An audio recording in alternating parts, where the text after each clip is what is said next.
Кремль тарафындан идаре етілген Қырымның юқары махкемесі октябрінің 23-інде Қырымда таруқу құруйжысы Хизбут Тахрир, ялды ішінің іштіракчысы Эмир Усейн Кукунun тевқиф мұддетінің ұзаттырылмасы ақында бірінші басамақ махкемесінің қарарыны деніштірмей қалдырды. Бұны апис етілгеннің адлиежесі Алексей Ладин білдіре деген акебі топлашып қапалы еді. Имайеге аудио язысыны кечермеге ясақ етілді. Бұның елі адвокатның сөзлеріне көре, махкеме топлашывында қабатлайыжы тараф имайының ичбір дәлеліне қаймет кесмеді. Әвел апис етілген Қырымда таруқу құруйжысы Эмир Усейн Кукунun апайы Мерьем ақайына ажилетті бей ярдым керек олғана ақында білдірген еді. Эмир Усейн Куку 2017 сенесі декабрінің 8-іне қадар аписте қалдырылды. Омен Қырым оқу құруйжысы аписте 21 ай ве 27 күн ята.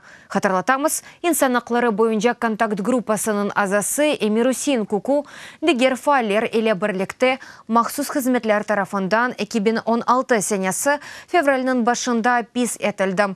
Оларны Қырымда террористик тәшкілетінің мейданға кетірілмесінде қабатлайлар ве дини себеплер бойынша тақип етелер.